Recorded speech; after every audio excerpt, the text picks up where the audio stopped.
வணக்கம், இது உங்கள் அக்னி புரட்சி செய்திகள். பசுமை தாயகம் தலைவர் முனைவர் சௌமியா அன்புமணி மேற்கொண்டு வரும் சிங்கப்பெண்ணே எழுந்து வா தமிழக மகளிர் உரிமை மீட்பு பயணத்தின் ஒரு பகுதியாக டிசம்பர் 28, 2025 அன்று கடலூர் மாவட்டம் புவனகிரி சட்டமன்ற தொகுதியில் நடைபெற்றது.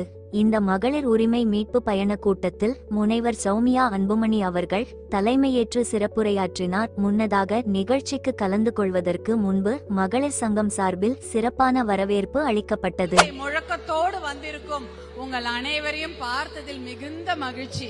நிறைய பேர் குழந்தைங்களோட வந்திருக்கீங்க. நல்லா தெளிவா எல்லாம் பார்க்கணும், பேசணும், நிறைய விஷயங்களை தெரிந்து கொள்ளணும் அப்படின்னு வந்திருக்கீங்க. உங்களுக்கு தெரியாத புது விஷயம் எல்லாம் ஒன்னும் சொல்ல போறது இல்ல. இருந்தாலும் ஒரு சில விஷயங்களை உங்களோட பகிர்ந்து கொள்ளணும். இந்த மேடையில இருக்கக்கூடிய அனைத்து மகளிரா இருக்கட்டும், இங்க மேடைக்கு வெளியில அவ்வளோ சகோதரர்கள் நின்றுட்டு இருக்காங்க.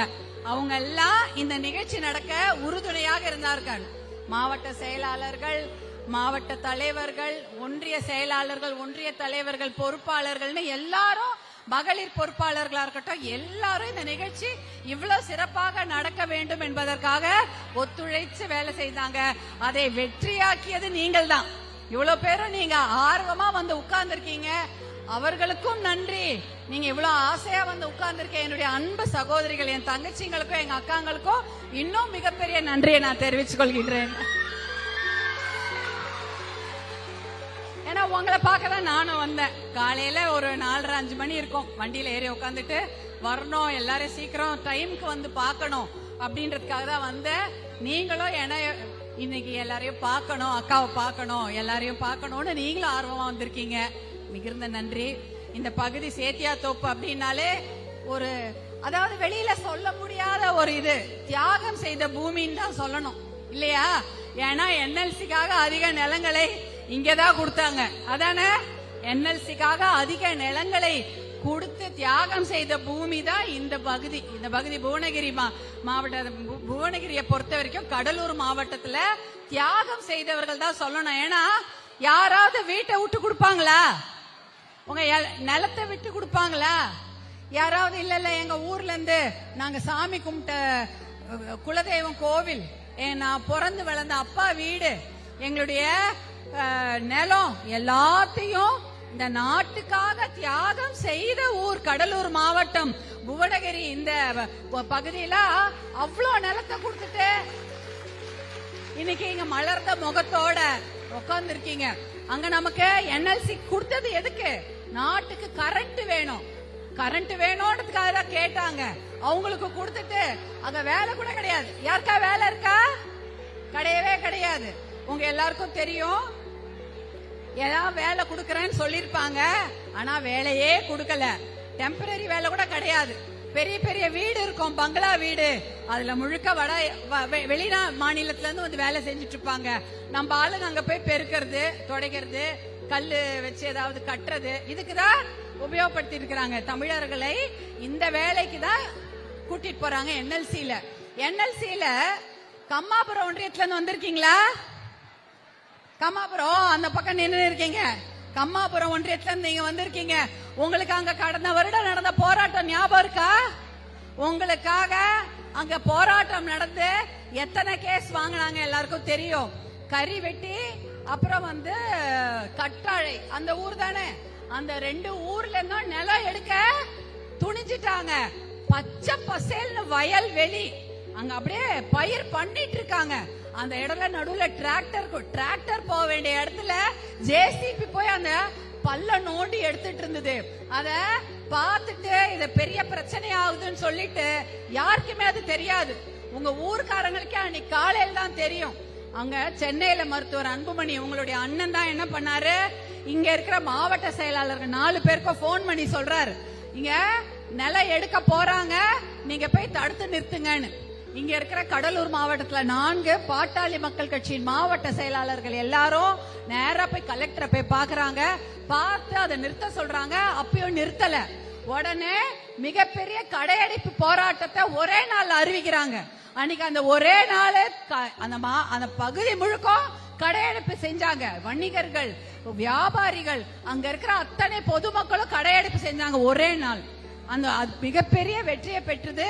அதனால அந்த அந்த நிலம் எடுக்கிறது நின்னுச்சு. உங்க எல்லாருக்கும் தெரியும், அந்த விஷயம் நடந்தப்புறம் மிகப்பெரிய ஒரு போராட்டத்தை நெய்வேலி லிக்னைட் கார்பரேஷனுக்கு எதிராக அங்க செய்தார்கள். அங்க வஜ்ரா வாகனத்தை எதிர்த்து நம்ம மக்கள்லாம் அடிபட்டாங்க. எல்லாரையும் கொண்டு போய் கேஸ்ல வச்சாங்க. எப்படியோ மாவட்ட செயலாளர்கள் எங்க செல்வ மகேஷ், முத்துகிருஷ்ணன், ரவிச்சந்திரன், அப்புறம் கார்த்தி, இவங்க பேர்ல குறைஞ்சது 50 கேஸ். யாருக்காக? உங்களுக்காக. உங்க மேல ஒரு கேஸ் கிடையாது, ஆனா அவங்க மேல என்எல்சிக்கு எதிராக மட்டும் குறைஞ்சது 50 கேஸ். அவங்க பாஸ்போர்ட்ல இருந்து எதுவும் கிடையாது, ஏன்னா அவங்களால வெளில கூட போக முடியாது. 50 கேஸ் வச்சுட்டு இன்னும் வாதாடிட்டு இருக்காங்க. 70 கேஸ் கூட இருக்கு ஒரு சிலர் மேல. அன்புமணி அண்ணன் அவர் மேலயும் கேஸ் இருக்கு. இதெல்லாம் யாருக்காக செய்தது? நம் மக்கள் கஷ்டப்படக்கூடாதுன்னு தான். ஏன்னா பெண்களாகிய உங்க எல்லாருக்கும் தெரியும் கஷ்டம் என்னன்னா, ஒரு வீட்டை விட்டு துரத்துறாங்கன்றது எவ்வளவு பெரிய விஷயம். இதே போல இன்னொன்னு நடக்க இருந்தது உங்களுக்கு. நீங்க தூங்கின்னு இருக்கும் போது தான் இடத்த புடுங்குவாங்க. இதேதான் ஒரு கொஞ்ச நாள் முன்னாடி என்ன பண்ணாங்க, மூன்றாவது சுரங்கம். ஏற்கனவே 2 சுரங்கம். ஒரு சுரங்கத்திலேயே இவங்க நிறைய பழுப்பு நிலக்கரியை வெட்டி எடுத்து அதை எரிச்சு ஊர் ஃபுல்லா மாசு பண்ணிட்டாங்களா? என்ன கரி, அந்த நச்சு காத்த தானே சுவாசிக்கிறது, நச்சு தண்ணிய தானே குடிக்கிறது. நச்சு நிலமும் நச்சு தன்மையா மாறிடுச்சு. விவசாயமும் பண்ண முடியாது. அப்படிதான் இந்த நிலம் நெய்வேலி லிக்னைட் கார்பரேஷன் என்எல்சி இந்த ஊரையே வாழ முடியாத ஒரு மாவட்டமாக மாற்றி விட்டது. அதானே நம்ம குழந்தைங்களுக்கு நுரையீரல் பிரச்சனை, நமக்கு இருதய பிரச்சனை போன்ற எத்தனையோ பிரச்சனைகள், கண் பார்வை கோளாறு, புற்றுநோய், 7 விதமான புற்றுநோய் வருதான் இந்த காற்றை சுவாசிப்பதனால். ஏன்னா என்எல்சி விடக்கூடிய அந்த நச்சு காற்றை சுவாசிப்பதால் 7 விதமான புற்றுநோய், கேன்சரை பத்தி எல்லாருக்கும் தெரியும். வந்தா எவ்வளவு பெரிய பிரச்சனை. எல்லாருக்கும் வயசு வித்தியாசம் பார்க்காம பெரியவங்கல இருந்து சின்னவங்க வரைக்கும் 7 விதமான புற்றுநோய், கண் பார்வை கோளாறு, மலட்டுத்தன்மை. ஆம்பளைங்களுக்கும் வருது, பொம்பளைங்களுக்கும் வருது மலட்டுத்தன்மை. குழந்தைங்க பிறக்கிறதெல்லாம் பெரிய கஷ்டமாயிடுது இப்ப. அப்புறம் நுரையீரல் பாதிப்பு, மூச்சு திணறல், எல்லா நோய்களும் இந்த என்எல்சியால தான் வந்தது. இதற்காக மிகப்பெரிய போராட்டம். இதுக்கு மேல 3வது சுரங்கத்துக்காக 4 ஊர்ல ஏலம் எடுத்திருக்கிறாங்க. 4 ஊரு. அது கூட கடந்த வருடம் நடந்தது. எந்தெந்த ஊரு? வீராணம், மைக்கேல்பட்டி, அதுக்கப்புறம் பாளையங்கோட்டை, அப்புறம் அரியலூர். இந்த ஏரியாலலாம் இந்த 4 ஊரு ஏலம் விட்டுருக்காங்க. யாருக்குமே தெரியாது. இந்த 4 ஊர்ல நேரம் வந்திருக்கீங்களா? மைக்கேல்பட்டியில இருந்து வந்திருக்கீங்களாமா? மைக்கேல்பட்டி, அதுக்கப்புறம் இந்த வீராணம், இந்த பகுதியில இருந்துலாம் அத கை தூக்குறாங்க ஒரு அம்மா. அந்த பகுதியில நைட்டோட நைட்டா உங்க ஊரை ஏலம் விடத்துக்கு இருந்திருக்கிறாங்க. யாருக்குமே தெரியாது. அப்ப இந்த விஷயம் டெல்லியில நடக்குது. ஏல நோட்டீஸ் போட்டுட்டாங்க இந்த 4 ஊர் மேலயும். எதற்காக? 3வது நிலக்கரி சுரங்கத்தை எடுப்பதற்காக. இதுல எவ்வளவு லட்சம் ஏக்கர் போகும் தெரியுங்களா? 1 லட்சம் ஏக்கர் நிலத்தை அவங்க என்எல்சி எடுத்துக்குவாங்க. அப்ப அந்த 1 லட்சம் ஏக்கர் நிலத்தை வைத்திருக்கக்கூடிய விவசாயம் வீடெல்லாம் விட்டுட்டு நடுராத்திரி ஏதாவது வண்டியில கொண்டு போய் ஏத்தி ஏதாவது ஊருக்கு அனுப்பிச்சிடுவாங்க. அதாவது 1 லட்சம் ஏக்கர் விவசாய நிலங்களை 3 போகம் விளையும் பூமிய ஏலம் விடுறாங்க. எதுக்காக? நிலக்கரி சுரங்கம், நிலக்கரியை வெட்டி எடுக்கிறதுக்காக. அப்ப இந்த விஷயம் சென்னையிலயும் தெரியல, தமிழ்நாட்டுல யாருக்குமே தெரியல. மருத்துவர் அன்புமணி அவர்களுக்கு மட்டும்தான் தெரியுது. அதற்காக பாராளுமன்றத்துல பேசி அந்த விஷயத்தை வெளியில கொண்டு வரார். அப்ப சென்னையில சொல்றாங்க இந்த மாதிரி 4 ஊரை ஏலம் எடுக்க போறாங்க இந்த புவனகிரி, கடலூர் மாவட்டத்துல அப்படின்னு சொல்லும் பொழுது அங்க சட்டமன்றத்துல எல்லாம் கேலி பேசுறாங்க. இதே மாதிரிதான் சொல்லுவார் அன்புமணி, அதெல்லாம் யாரும் எடுக்க போறது இல்ல, அந்த மாதிரி ஒரு விஷயமே நடக்கலன்னு போய் சொல்றாங்க.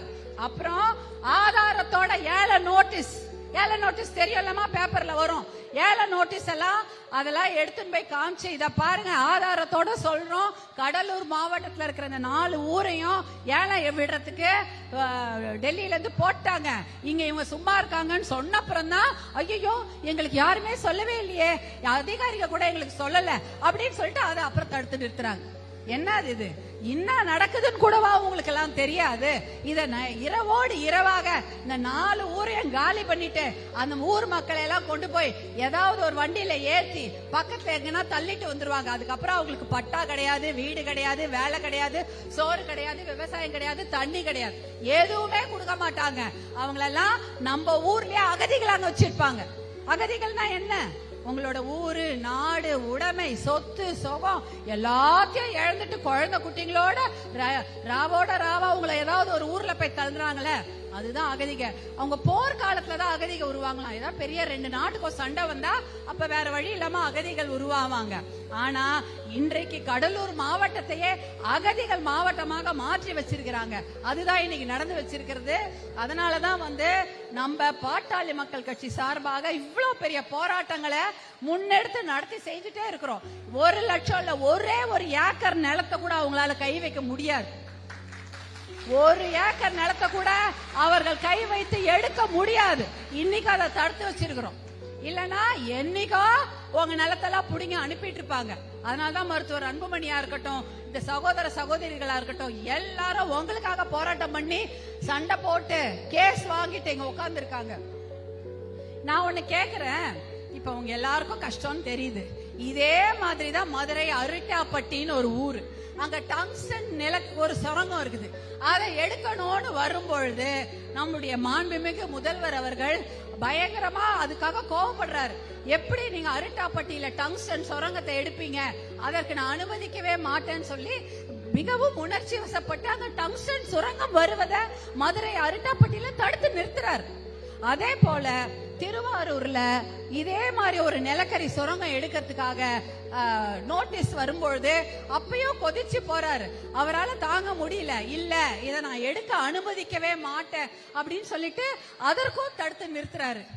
இத்தனை தாயுள்ளத்தோடு கருணையுள்ளத்தோடு மதுரை அரிட்டாப்பட்டிக்காகவும் திருவாரூர் நிலக்கரி சுரங்கத்துக்காகவும் குரல் கொடுத்த நீங்கள் எங்க கடலூர் மாவட்டத்தை பார்த்தோ கொஞ்சம் குரல் கொடுங்கன்னு தான் கேக்குறோம். நாங்க கடலூர் மாவட்ட மக்களும் மக்கள் தானே, அவங்களுக்காகவும் நீங்க குரல் கொடுக்கலாமே, ஏன் மௌனமாக இருக்கிறீர்கள்? கண்டிப்பாக நீங்க அவங்களுக்காகவும் குரல் கொடுங்க. ஏன்னா இவங்களை ஓட்டு போடுற ஜனங்களா பாக்காதீங்க, சோறு போடுற ஜனங்களாவது பார்த்து அப்படின்னு நினைச்சுக்கிட்டாவது அந்த கடலூர் மாவட்ட மக்களுக்காக குரல் கொடுங்கள், மௌனமா இருக்காதீங்க. ஏன்னா இந்த NLC இன்னைக்கு என்ன பண்ணிட்டாங்க, யாருக்கும் தெரியாம காசு அப்ரூவ் பண்ணி NLC போர்ட்ல 3வது நிலக்கரி சுரங்கம் எடுக்க அனுமதி பெற்று இருக்கிறாங்க.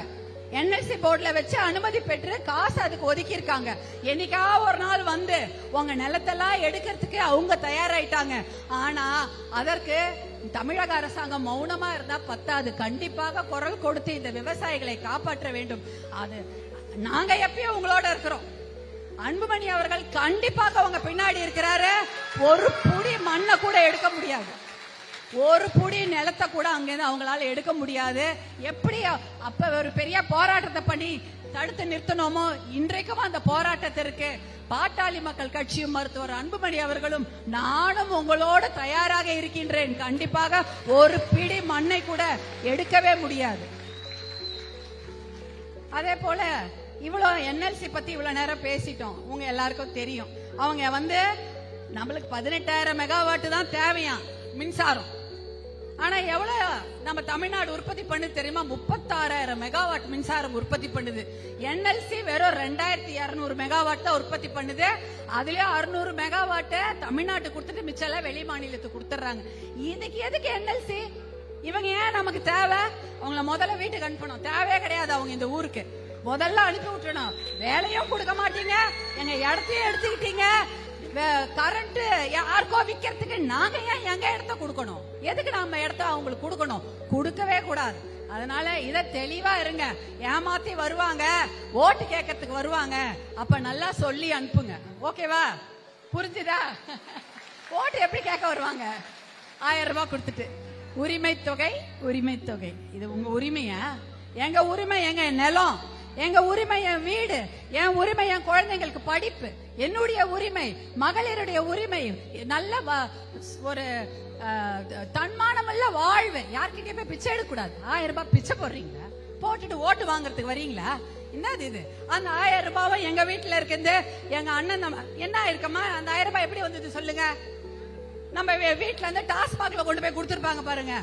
அப்பா, அண்ணன், கூட பிறந்த தம்பி, பிள்ளைங்க எல்லாம் டாஸ்மாக்ல கொடுத்த 1000 ரூபாய் தான் உங்க வீட்டுக்கு பேங்குக்கா வருது. அதுவா வேணும்? அதுவா நம்ம உரிமை? அதுவா உரிமை தொகை? அசிங்கம். அதுவே வேணாம். எங்களுக்கு எங்க இடத்த கொடு, நாங்க நிம்மதியாக வாழ, சுய மரியாதையுடன் வாழ எங்க இடம் தான் எங்களுக்கு வேணுமே தவிர அந்த 1000 ரூபான்றது என்ன? அதை கொடுத்து ஓட்டு வாங்குறதுக்கு இன்னும் கூட போடுவாங்க பாருங்க. இப்ப எலெக்ஷன் வேற வருது இன்னும் 3-4 மாசத்துல. உரிமை தொகை எவ்வளவு பெரிய உரிமை தொகையா, 1000 ரூபான்றது எவ்வளவு தூரம் பெருசாகுதுன்னு தெரிய போறது இல்ல. இன்னும் அதிகமா கூட போடுவாங்க. அதுவும் நம்ம மக்கள் தான் 70,000 கோடி குடிக்கிறாங்களே. எப்படிதான் 70,000 கோடி நம்ம வீட்டுக்கு வர வேண்டிய காசு மொத்தம் டாஸ்மாக்ல தான் இருக்குது. 70,000 கோடி குடிக்கிறாங்களாம். நம்ம கிட்ட ஒரு 1000 ரூபாய் இருந்தா நல்லா இருக்கும், இல்ல ஒரு 10 லட்சம் ரூபாய் இருந்தா நல்லா இருக்கும்னு நினைக்கிறோம்.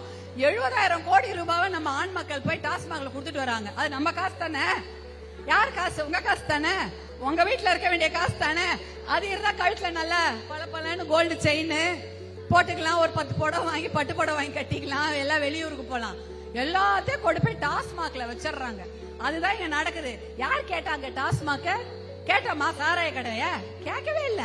கேட்காத டாஸ்மாக் எல்லாம் கொடுக்கறது. அதுக்கு மேல ஒரு பெரிய அதுல என்னன்னா, அந்த ஏடிஎம்ல போனா என்ன, நம்பர் போட்டா காசு வருமா? நம்பர் அழுத்துவீங்க, அதுல இருந்து ஒரு 500 1000 எடுத்துக்குவோம், அதான ஏடிஎம். ஆனா அந்த மாதிரி ஏடிஎம் மிஷின்ல இத போடுவாங்களாம். அந்த மாதிரி ஒரு மிஷின்ல காசு போட்டா குவார்டர் கொடுப்பாங்களாம். அந்த மாதிரி திட்டத்தை கொண்டு வந்தாங்க. அதெல்லாம் போராடி தடுத்து நிறுத்தணும், அவ்வளவுதான். இப்பயாவது கடையில போனா பள்ளிக்கூட யூனிஃபார்ம் போட்டுன்னு போய் யாராவது கேட்டா காசு விற்க மாட்டாங்க. ஏன்னா 18-20 வயசுக்கு கீழே இருக்கிற பசங்களுக்கு குடிய விற்க கூடாதுன்னு சட்டம் இருக்கு. ஆனா ஸ்கூல் பசங்க போய் எப்படிதான் வாங்குறாங்கன்னு தெரியல. போன வாரம் கூட பார்த்தோம், 9வது படிக்கிற பொம்பளை பசங்க கையில எப்படிதான் டாஸ்மாக் சரக்கு கட்சிது தெரியல. ஒயின் ஷாப்ல போய் எப்படி வாங்கினாங்கன்னு தெரியல. யூனிஃபார்ம் போட்டுக்கிறாங்க. அந்த 9வது பசங்க அந்த ஒயின் ஷாப்ல போய் அந்த டாஸ்மாக் வாங்கி குடிச்சிட்டு டிவில வீடியோ போடுதுங்க. இது ஒரு வீடியோ வெளியில வந்ததுனால நமக்கு தெரியுது. இது மாதிரி எத்தனையோ பள்ளிக்கூடங்கள்ல நடக்குது. பொம்பளை பசங்களும் குடிக்க வச்சுட்டாங்க. இப்ப ஆம்பளை பசங்களை தான் குடிக்காரனாக்கிங்க. அது பத்தாதுன்னு இப்ப பொம்பளை பசங்களையும் குடிக்க அடிமையாக்கி இருக்கிறீங்க. அதுதான் இந்த சாதனை. வேற எந்த பெரிய சாதனை எல்லாம் பண்ணவே இல்லை. அதே போல மாசா பாட்டில் பாத்திருக்கீங்களாமா? டெட்ரா பேக்ல ஜூஸ், மாம்பழ ஜூஸ் விற்பாங்கல்ல, அப்படியே ஓபன் பண்ணா ஸ்ட்ரா போட்டு குடிக்கிற மாரி, அதுல சாராயமா அத கொண்டு வரத்துக்கு இருக்கிறாங்க. என்ன இது? நம்ம இதுவா கேட்டோம்? எங்களுக்கு நல்ல சுகாதார மருத்துவமனை கொடுங்க, நல்ல நாங்க போய் டெலிவரி பாத்துக்கணும், பிரசவத்துக்கு போகும்போது எங்களுக்கு இலவசமா அதெல்லாம் கொடுங்க. அதெல்லாம் விட்டுட்டீங்க. சாராயத்தை டெட்ரா பேக்ல குடுக்கறது, அப்புறம் ரெஸ்டோ பார்ல குடுக்கறது, அப்புறம் லைட் எல்லாம் போட்டு ஒரு எலைட் பார் போட்டு அங்க உட்காந்து குடிங்கன்னு சொல்றது. இதுக்காக ஆட்சி நடத்துறீங்க. இதுல 70,000 கோடி சம்பாதிக்கிறீங்களே, அந்த காசை எடுத்துன்னு வந்து எங்களுக்கு வேலை திட்டமா கொடுத்தீங்களா? 100 நாள் எத்தனை நாள் வேலை திட்டம் இருக்கீங்க? 13 நாள். முக்கியம் 13 நாள் தான் குடுக்கறாங்க. அந்த காசு வருதா?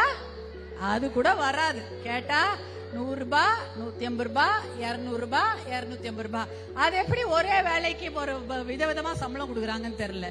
இத்தனைக்கும் டெல்லியில இருந்து இதுக்கு காசு வந்துருது. உங்களுக்கு தர வேண்டிய காசை டெல்லியில இருந்து இங்க சென்னை இங்க வாங்கிடுறாங்க தமிழ்நாட்டுல. ஆனா அது உங்களுக்கு கொடுக்காம எங்க போகுதுன்னு தான் தெரியல. இதெல்லாம் நீங்க கேட்கணும். இதெல்லாம் கேட்கணும். இந்த பக்கத்துல ஒரு சூப்பரான ஒரு அருமையான ஏரி இருக்குது. என்னது? வீர நாராயண ஏரி, வீராணம். இந்த வீராணத்துல இருந்து சென்னைக்கே தண்ணி வருது. வீராண ஏரியில இருந்து சென்னை கூட தண்ணி கொண்டு வராங்க. ஆனா அது நம்ம முன்னோர் கட்டின ஏரி.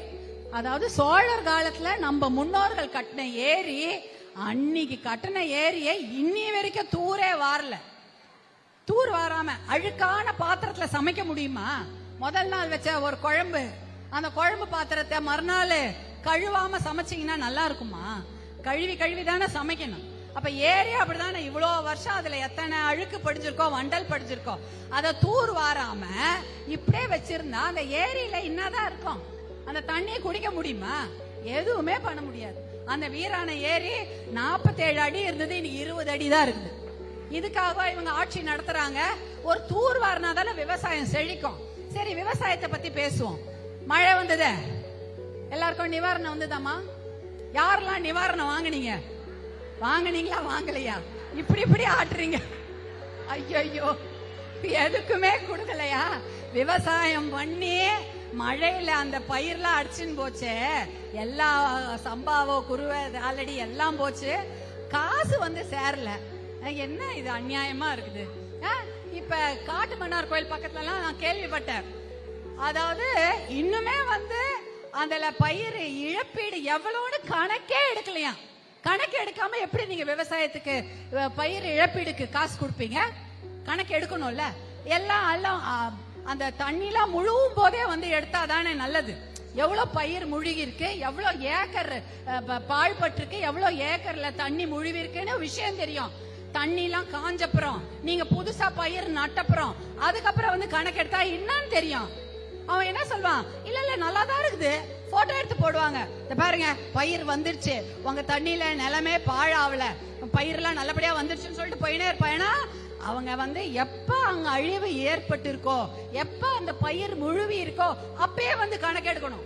அப்ப விட்டுட்டு ஒரு 2 மாசம் கழிச்சு கணக்கு எடுத்தா நீங்க அது வரைக்கும் அந்த பயிரெல்லாம் அங்கே போட்டு வச்சிருப்பீங்களா? நமக்கு தான் கஷ்டமா இருக்கு விவசாயிக்கு. நானும் விவசாய குடும்பம் தான்.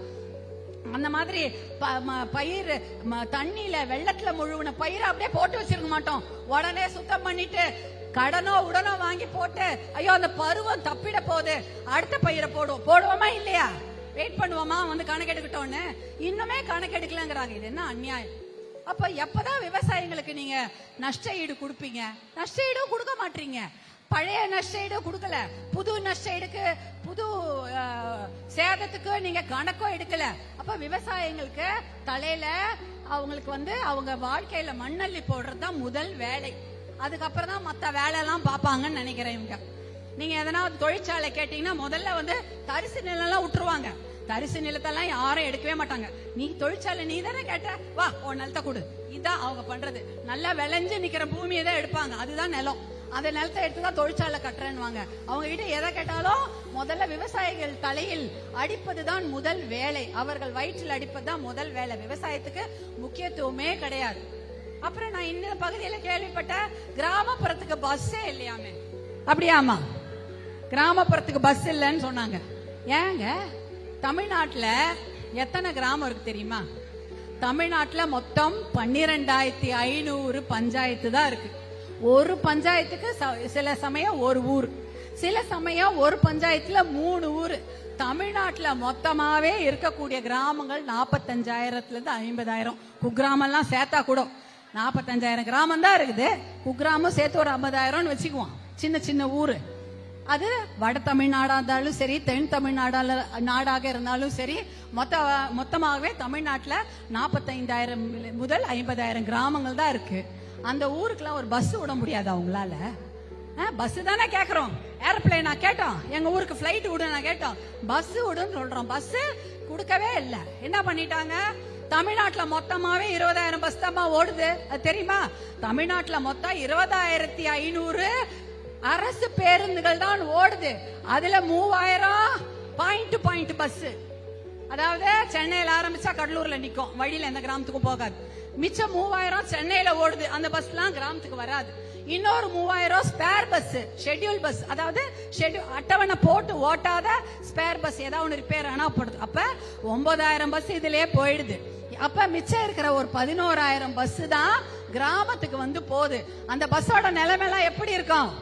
தினம் டயர் கைண்டு ஓடும், இல்ல வழியில பிரேக் டவுன். ஒரு நாளைக்கு ஒரு பஸ்ஸாவது தமிழ்நாட்டுல நிக்காம போறது கிடையாது.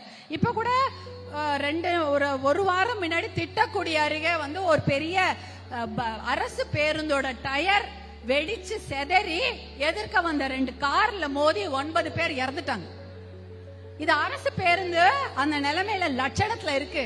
எப்படின்னா ஒரு பேருந்துனா 5 வருஷம் தான் ஓடணும், இல்ல ஏன்னா லட்சக்கணக்கான கிலோமீட்டர் ஓடிடும், பழசாயிடும். இவங்க என்ன பண்றாங்க? 5 வருஷம்ன்றத 3 வருஷம் எக்ஸ்ட்ரா ஏத்துறாங்க, 8 வருஷம். இப்ப 10 வருஷம் பேருந்து எல்லாம் ஓடுது.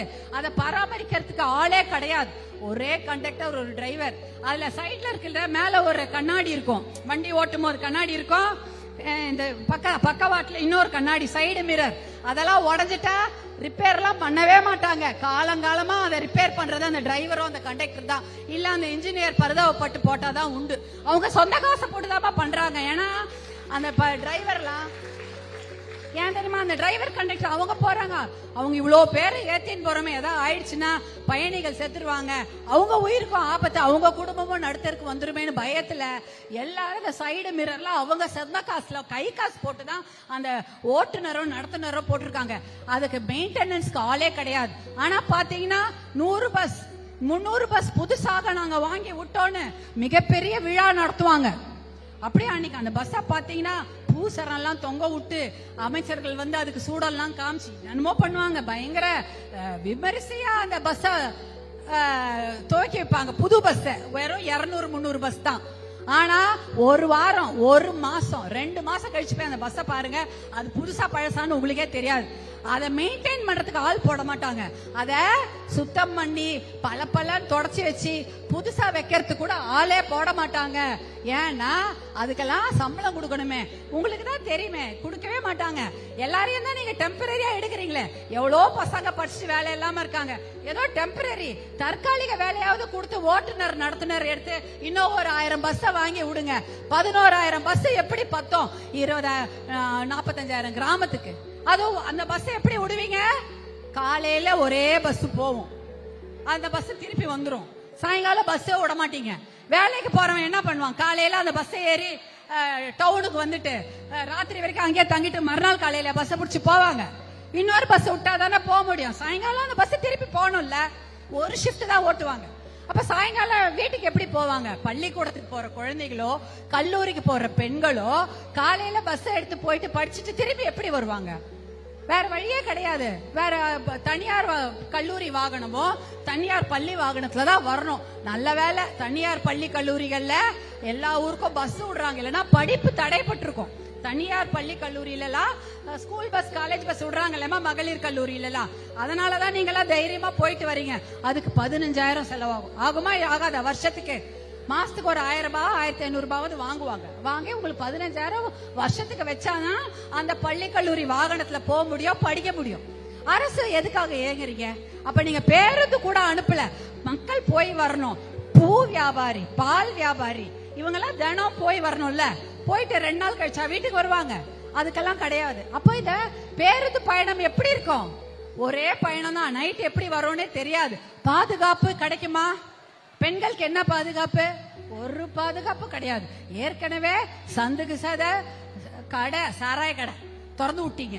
அப்புறம் கேட்டா போதை, ஸ்கூல்லயும் போதை, கஞ்சா, அப்புறம் வந்து என்னென்னமோ சாக்லேட் அப்படின்னு எல்லாம் விக்குது. ஸ்கூல்ல விக்குது, காலேஜ்ல விக்குது, காலேஜ் பக்கத்துல விக்குது, வீட்டு பக்கத்துல விக்குது, எங்க பார்த்தாலும் எல்லாம் கிடைக்குது. நீங்க போய் காலடி எடுத்து வச்சோடனே இந்த பக்கம் ஒரு ஒயின் ஷாப், அந்த பக்கம் சந்துல ஏதாவது ஒரு சந்து கடை, இத போதை பழக்கம், இத்தனையும் இருந்தா நம்மளுடைய பாதுகாப்பு எவ்வளவு பெரிய கேள்விக்குறியாகுது. எல்லா ஊர்லயும் குழந்தைங்களை கற்பழிச்சு போடுறாங்க. இப்ப பாத்தீங்கன்னா இந்த போதை பழக்கத்துல அந்த பசங்களுக்கு என்ன நடக்குதுன்னே தெரியல. சண்டை போட்டாங்கன்னா அவங்கள பெட்ரோல் ஊற்றி எரித்து கொள்ற சம்பவம் எல்லாம் நடக்குது. நேத்து திருமால்பூர்னு ஒரு ஊர்ல சொல்றாங்க, கிரிக்கெட் பிரச்சனை, கிரிக்கெட் விளையாடும் போது ஏற்பட்ட பிரச்சனை இல்ல, 2 பசங்களை கூட இருந்த பசங்களே பெட்ரோல் ஊத்தி கொண்டு இருக்காங்க. போதையில அவங்களுக்கு என்ன பண்றோன்னே தெரியல. அவ்வளோ கோவம், அவ்வளோ ஆத்திரம், எதை கண்ண மறைக்குது, எது நல்லது கெட்டதுன்னு தெரியாம அந்த மாதிரி பண்ணிருக்காங்க. அதே போல போதை பழக்கத்தால ஏதாவது ஒரு பொண்ணு தனியா வந்தா அந்த பொண்ணை கூட்டிட்டு போய் 3-4 பேர் அதை போய் பலாத்காரம் பண்றது என்ன அநியாயம். நம்ம ஊர்ல தான் சாமிக்கு அத்தனை அம்மன் கோயில் கட்டி வச்சிருக்கோம், ஆனா இன்னைக்கு எந்த பெண்களுக்குமே பாதுகாப்பு இல்லை. இதுதான் இன்றைக்கு நடந்து கொண்டிருக்கிறது. பெண்கள் பாதுகாப்பு தமிழ்நாட்டில் என்பது 0 தான், கிடையவே கிடையாது. இதுக்கு போக்சோ சட்டம் என்னென்னமோ இருக்கு, எத்தனையோ கோர்ட் கேஸ் இருக்கு, அதுல எல்லாம் ஒரு சிலதுல நல்ல தீர்ப்பு வந்திருக்கு. ஆனா நிறைய இதுல கோர்ட்டே இல்ல. இவ்வளோ வழக்குகள் இருக்கு, இவ்வளோ குழந்தைகள் மேல பாலியல் வன்கொடுமை நடக்குது, பெண்கள் மேல பாலியல் வன்கொடுமை நடக்குது. ஆனா அதை விசாரிக்க நீதிமன்றங்கள் என்பதே கிடையாது. எவ்வளவு இருக்கணுமா? கிட்டத்தட்ட ஒரு 50 நீதிமன்றம் இருக்க வேண்டிய இடத்துல இப்ப 11 நீதிமன்றம் தான் இருக்கு. அப்ப எப்படி இந்த வழக்கெல்லாம் விசாரிப்பாங்க? யார்கிட்ட போய் நம்ம நியாயம் கேட்கறது? யார்கிட்ட போய் நியாயம் கேட்க முடியாது, போலீஸ் கிட்டே கேட்க முடியாது. ஏன்னா போலீஸும் ஸ்டேஷன்லயும் ஆளுங்க கம்மி. அதெல்லாம் எவ்வளவு பெரிய கொடுமைகள் நடந்துகிட்டு இருக்குது. அதனாலதான் சொல்றோம், நீங்க ஜாகிரதையா இருக்கணும். தாய்மார்களான நீங்க ஜாகிரதையா இருக்கணும். உங்க வீட்டு பெண் குழந்தைகள், உங்க வீட்டுல இருக்கக்கூடிய பெண்கள் எந்த பிரச்சனை இருந்தாலும் நீங்க தான் அவங்களுக்கு துணை இருக்கணும். வேற யாரும் துணைக்கு வர போறது இல்ல. ஜாகிரதையா இருங்க, நிறைய விஷயத்துல தெளிவா இருங்க. அதாவது போதை பழக்கம், மது பழக்கம் தமிழ்நாட்டுல தலைவிரித்து ஆடுகிறது. அதனால பெண் குழந்தைகளுக்கு பாதிப்பு, ஆண் குழந்தைகளுக்கும் பாதிப்பு. ஏன்னா ஆம்பளை பசங்க அதை குடிச்சு கெட்டு போறாங்க, கஞ்சா பகையில கஞ்சாக்கு அடிமையாய் கெட்டு போறாங்க. அதனால பெண் குழந்தைகளுக்கு ஆபத்து, அதே சமயம் ஆண் குழந்தைகளுக்கும் ஆபத்து வருது. எந்த குழந்தை ஏதாவது சொன்னா தாய்மார்களான நீங்க காது கொடுத்து கேளுங்க. இப்ப தெரியாதவங்க மூலமா எதுவுமே நடக்கல, அந்த ஊர்ல தெரிஞ்சவங்க மூலமா தான் அந்த குழந்தைகளுக்கு பாலியல் வன்கொடுமை. நேத்து ஒரு ஊர்ல பேசிட்டு வந்தோம் தானே, அங்க அப்பாவே ஒரு பொண்ணை எடுத்து கர்ப்பிணியாக்கி இருக்கான். இந்த நடக்குமா இந்த அநியாயம் எல்லாம்? கேட்க முடியுதா? அப்படியே கூணி குறுகி போறோம். தமிழ்நாடுன்னு சொல்லிக்கிறதுக்கே ரொம்ப எப்படி எவ்வளவு தலை நிமிர்ந்து சொல்லுவோம். தமிழ்நாடு எப்பேற்பட்ட மாநிலம், பெண்களுக்கு முன்னுரிமை தந்த மாநிலம். ஆனா இன்னைக்கே இந்த கொடுமையெல்லாம், பாலியல் வன்கொடுமையில முதல்ல நிக்கிற மாநிலமா இருக்கு. கேட்கறதுக்கே கஷ்டமா இருக்கு. இதெல்லாம் நீங்க தடுக்கணும்னா தாய்மார்களான நீங்க விழிப்பாருங்க. உங்க குழந்தைங்களை பாதுகாப்போட நடந்துக்க நீங்க தான் சொல்லி தரணும். பெண் குழந்தைங்களுக்கு எவ்வளவு விழிப்புணர்வா இருக்கணும் நீங்க சொல்லி கொடுக்கணும். பள்ளிக்கூடம் போய் வரும்போதோ, வேலைக்கு போய் வரும்போதோ, கல்லூரிக்கு போய் வரும்போதோ விழிப்புணர்வோட இருங்கன்றத சொல்லி கொடுங்க. வெளியில யார் வீட்டுக்கும் தெரிஞ்சவங்க வீடு, எனக்கு அவ 10 வருஷமா தெரியும், அவங்க சொந்தக்காரங்க வீடு, அப்படி இப்படின்னு யார் வீட்டுக்கும் அனுப்பி அந்த குழந்தைங்களுடைய பாதுகாப்புக்கு குந்தகம் விளைவிக்காம பாத்துக்கோங்க. ஏன்னா அங்கதான் நிறைய கொடுமைகள் நடக்குது. அதனால ரொம்ப ஜாகிரதையா இருங்க. அது ஒரு விஷயம் சொல்லணும். அதே போல இந்த பெண்கள் எல்லாம் இருக்கீங்க, இவ்வளவு குழந்தைகள் இருக்கீங்க, இந்த உங்களுடைய உரிமை என்ன? நீங்கெல்லாம் வெறும் ஓட்டு போடுற இயந்திரங்களா தான் இவங்க வச்சிருக்காங்க. நீங்க வெறும் ஓட்டு போட்டா மட்டும் பட்டாது, நீங்க ஓட்டு வாங்கி ஜெயிக்கிற மகளிராவும் நீங்க இருக்கணும் இல்லையா? நகராட்சி தேர்தல், உள்ளாட்சி தேர்தல் எல்லாத்துலயும் நீங்க நிக்கணும். ஒரு வார்டு மெம்பர் ஆகலாம், ஒரு கவுன்சிலர் ஆகலாம், ஒன்றிய மெம்பர் ஆகலாம், மாவட்டத்துல கவுன்சிலர் ஆகலாம், நகராட்சியா இருந்தா மேயரா கூட ஆகலாம். எல்லாம் ஆகலாமா இல்லையாமா? அழகா சொல்றாங்க, ஆகலாமான்றாங்க. அப்படிதான் இருக்கணும். ஏன்னா ஒரு 50, ஒரு 200 ஓட்டு வாங்கலாம். 500 ஓட்டுன்னு ஒரு கவுன்சிலர் இருக்கு, 5000 ஓட்டு கவுன்சிலர் இருக்கு, 50000 ஓட்டு மெம்பர் இருக்கு. இதெல்லாம் நீங்க ஆகலாம். இதெல்லாம் நீங்க செய்தீர்கள் என்றால் உங்களுக்கு ஒரு தைரியம் வரும். உங்களுக்குனே தனியாக நீங்க உங்க ஊருக்கு எதனா செய்து கொள்ள வேண்டும் என்றால் செய்து கொள்ளலாம் இல்லையா? உங்க ஊருக்கு ஒரு பாதுகாப்பா வேணும்னா ஒரு லைட் போட்டுக்கலாம் இல்லையாமா, ரோடு போட்டுக்கலாம், எது வேணாலும் செய்யலாம். அதனால எலெக்ஷன் ஒண்ணு வருது, அது தெரியும்ல. எலெக்ஷன்லயும் நீங்க என்ன பண்ணணும், யாரு உங்களுடைய ஹீரோன்னு பாத்துக்கோங்க.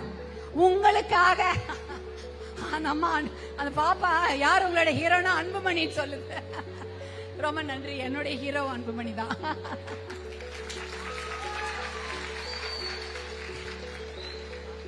அதனால உங்களுக்காக போராடி சிறை சென்ற அவங்கெல்லாம் தான், அந்த அண்ணன் தம்பி தான் உங்க ஹீரோ இல்ல. உங்களுக்காக வேற யாராவது போராட்டம் பண்ணாங்களா? வேற யாராவது கேஸ் வாங்கினாங்களா? வேற எந்த கட்சியா வந்ததா? முதல்ல களத்துல நின்னது பாட்டாளி மக்கள் கட்சியும் அன்புமணி அண்ணனின் தம்பிகளும் தான் உங்களுக்காக நின்னாங்க. அதனால நீங்க அவங்களுடைய அன்புமணி அண்ணனுக்கு நீங்க தங்கச்சிகளாகவும் அவருடைய சகோதரிகளாகவும் அவருடன் பின்னால் நிற்க வேண்டும் என்பதா நான் கேட்டுக்கொள்கிறேன். ஏன்னா உங்களோட நாங்க என்னைக்கோ நிக்கிறோம், நீங்களும் எங்களோட இருங்கன்னு கேட்டுக்கிறோம். இந்த தேர்தல்ல 1000 ரூபாய் எல்லாம் கொடுத்தா ஏமாந்துடாதீங்க. எவ்வளவு கொடுத்தாலும் ஏமாந்துடாதீங்க. 5 வருஷம் மிளகா அரைக்கிறதுக்கு தான் இப்ப அதெல்லாம் கொடுக்குறாங்க. அதனால 5 வருடம் ஏமாத்துறதுக்கு தான் இப்ப உங்களை ஏமாத்த வராங்க. பெண்கள் ஓட்டு தான் அவங்க முக்கியமா குறி வைக்கிறாங்க. ஏன்னா பெண்கள் ஐயோ 1000 ரூபாய் கொடுத்துட்டாங்களே, பால் அடிச்சு சத்தியம் வாங்கிட்டாங்களே, பிள்ளைங்க மேல சத்தியம் வாங்கிட்டாங்களே, என்ன பண்ணுறது, வீட்டுல நீ வேணா அங்க பாட்டாளி மக்கள் கட்சி அண்ணனுக்கு ஓட்டு போடு அப்படின்னு சொல்லி எத்தனையோ பெண்கள் மனசு மாறிடுறாங்க. அதெல்லாம் மனசு மாறாதீங்க. ஏன்னா ஏமாத்துறதுக்காக செய்யற ஒரு விஷயம், ஆசை காட்டி உங்களை ஏமாற்றி உங்களை வாழ்க்கையை புடுங்கிறதுக்கு தான் இதை செய்யறாங்க. மது போதை இல்லாத இந்த தமிழகத்தை உருவாக்க வேண்டும். ஒயின் ஷாப் வேணுமா? ஒயின் ஷாப் வேணாம்ல, அது யாரு மூடுறேன்னு சொன்னது? மருத்துவர் அன்புமணி தான் ஒயின் ஷாப்பை மூடுறேன்னு சொன்னார். வந்தவனே நான் மூடுறேன்னு சொன்னார். அது மாதிரி இவங்க எல்லாம் மூடுறேன்னு சொல்லுவாங்க, படிப்படியா குறைக்கிறேன்னு எதுவும் பண்ண மாட்டாங்க. சும்மா பொய் தான். ஒயின் ஷாப்போ, மதுவோ, சாராயமோ, போதை பழக்கமோ, கஞ்சா பழக்கமோ எல்லாத்தையும் தமிழ்நாட்டை விட்டு அடியோட ஒழிக்க மருத்துவர் அன்புமணி மட்டும்தான் உங்க பக்கமா நிக்கிறார். உங்களுக்காக தான் அவரை நீங்க ஹாஸ்பிட்டல் போகணும் அதெல்லாம் போகணும்னா என்ன பண்ணார்? 108 ஆம்புலன்ஸ் யார் கொடுத்தா? நீங்க கேட்டீங்களா? எனக்கு ஆம்புலன்ஸ் கொடுப்பா, நான் ஆஸ்பத்திரி போனோம், எனக்கு கை கால்லாம் வலிக்குது, இல்ல எனக்கு மூச்சு திணறுது, என் பொண்ணுக்கு பிரசவ வலி, நான் ஆஸ்பத்திரி போனோம்னா நீங்க ஆம்புலன்ஸ் விடுன்னு கேட்டீங்களா? கேட்கவே இல்லை. ஆனால் உங்களுக்காக நீங்க கேட்ட உடனே, போன் பண்ண உடனே உங்க அண்ணன் தம்பி ஓடியார மாதிரி அந்த 108 ஆம்புலன்ஸ் தான் உங்களுக்கு வருது, உங்க வீட்டு வாசலுக்கு வருது. அந்த 108 ஆம்புலன்ஸை உங்கள் வீட்டுக்கு என்னுடைய தங்கச்சி, என்னுடைய சகோதரிகள் எந்த கஷ்டம் இல்லாம மருத்துவமனைக்கு போகணும்ன்றதுக்காக டெல்லியில இருந்து 1350 வண்டிகள் தமிழ்நாட்டுக்கு கொண்டு வந்து அனுப்பியது மருத்துவர் அன்புமணி அவர்கள் தான், உங்க அண்ணன் தான். இந்தியா முழுக்க 108 ஆம்புலன்ஸ் ஓடுது. தமிழ்நாட்டில் 1350 வண்டிகளை டெல்லியில இருந்து உங்களுக்காக அனுப்பியது மருத்துவர் அன்புமணி அவர்கள் தான். 108 ஆம்புலன்ஸ் என்ற பெயரை போட்டு உங்களுக்காக அனுப்பினார். இவங்களால ஒரு பஸ் கூட விட முடியல கிராமத்துக்கு. உங்களுக்கு ஆம்புலன்ஸ் அவசரத்துக்கு 1000 வண்டி, 1350 வண்டி உங்களுக்கு நிக்குது. எது? உங்களுக்காக மருத்துவர் அன்புமணி செய்தது. அதனால் தங்கைகளான நீங்களும், அம்மாவான நீங்களும் அவரை உங்க வீட்டு பையனா நீங்க நினைச்சுக்கணும். உங்க வீட்டு மகனாக நீங்கள் நினைத்து கொண்டு அவருடன் நீங்கள் எல்லாம் அவருடைய சகோதரிகளாக, அவருடைய அம்மாவாக நீங்க கூட இருக்க வேண்டும் என்று கேட்டுக்கொள்கிறேன். நானும் உங்கள் வீட்டு மகளாக உங்களோடு தான் இருக்கிறேன். அதனால இந்த விஷயம் நீங்க மனசுல ஏந்தி கொண்டு எப்பயுமே அன்புமணி அண்ணன் பின்னால் நீங்கள் எல்லாம் இருக்க வேண்டும் என்று உங்களை அன்போடு பாசத்தோடு கேட்டுக்கொண்டு விடைபெறுகிறேன். ஏதா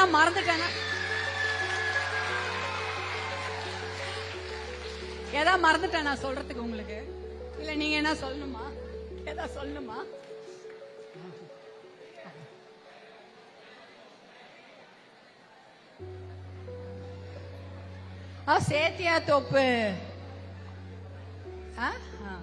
சேத்தியாத்தோப்பு ராஜீவ் காந்தி சிலை அங்க பொது கழிப்பிடம் இல்லைன்னு கேட்டிருக்கீங்க.